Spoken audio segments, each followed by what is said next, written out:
Պարոն վարչապետ, Սերժ Սարգսյանի եւ Ռոբերտ Քոչարյանի հայտարարություններից հետո դուք ի պատասխան դրան տեղեկացրեցիք, որ բանակցային փաստաթղթերը մինչև տարեվերջ կհրապարակվեն։ Սերժ Սարգսյանը սա որակեց խոստում, որը կարողացան կորզել ձեզանից, ինչպես կարծեքանք եք դրան, ինչ բացահայտումներ կլինեն այդ փաստաթղթի հրապարակումներից, եւ երկրորդ հարցը ներողություն եմ խնդրում, դուք ձեր էջում հրապարակեցիք ռոբոտ գրպից գրելով, որ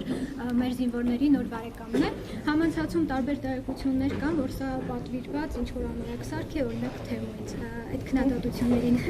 ինչպես է արձագանքում։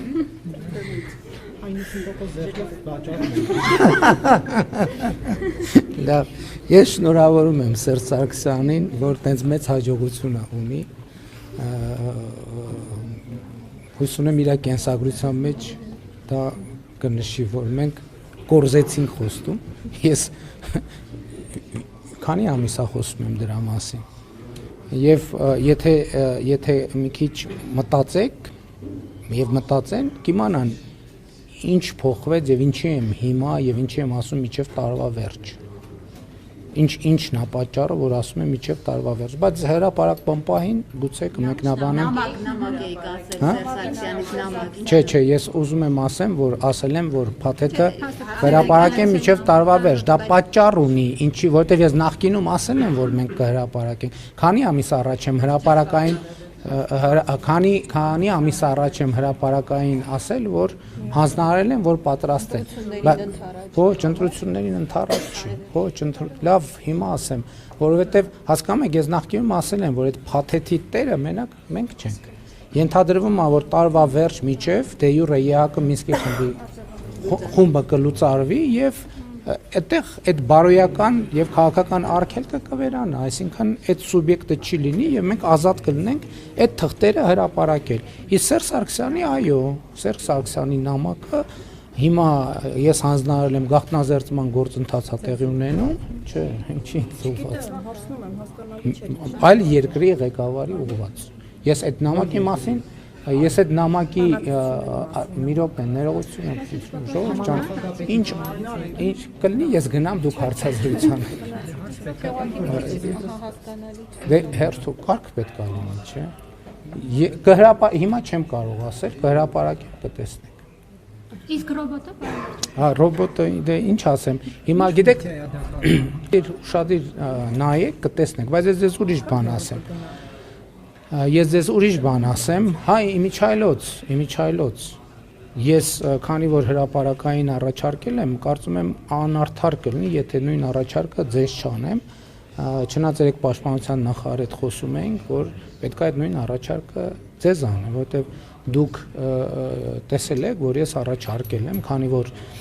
շատ քննարկումներ կան, քննադատություններ կան, որ Հայաստանը պաշտպանության ծախսերը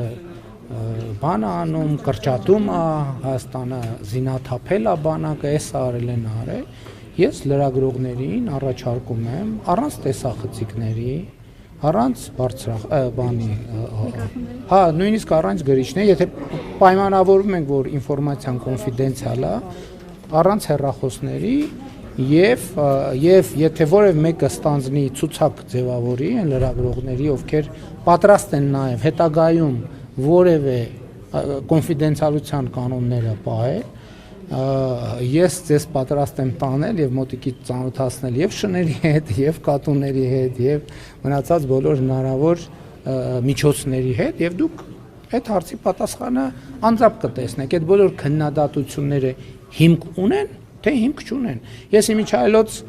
երբ որ նախկին 3 ղեկավարներին գրավոր այդ առաջարկը արել էի, վերջում մի նախադասություն էի գրել, այդ նախադասության տակ բովանդակություն կա։ Ինչ վերաբերում է ձեր հարցին կոնկրետ, գիտեք, հիմա օրինակ վաճառքում կան խանութում երևի, բայց վաճառքում կան նայում ես Կալաշնիկովի ավտոմատը։ Բայց ինքը որսորդական զենք է, այսինքն ինքը ակոսափող զենք չի, որսորդական զենք է ազատ վաճառքում գտնվող։ Երբ որ հիմա մենք դա դնենք, նույն տրամաբանությամբ, եթե ես դնեի Կալաշնիկովի ավտոմատի նկար, որ մենք ձեռք ենք բերել, Չոր մեկը կարող էր որսորդական խանութում ազատ վաճառքի մեջ, ընդ որում քանի տոկոս էր զեղչը, զեղչով այդ նկարը դնել, ասել դե տեսեք այդ։ Դե եւ նաեւ այդ է պատճառը, որ ես այս վերջերս հաճախ եմ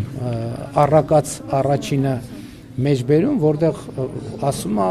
Մեսրոպ Մաշտոցի զուր չի թարգմանությունը սկսել այդտեղից եւ մենք դա ավելի հաճախ պետքա հիշենք, որի մեջ կա նաեւ այս արտահայտություն, որտեղ ասում է ընկալել խոսքի բարդ դարձվածքները։ Մենք երբեմն շատ հեռու ենք մնում դրանից, համեցեք։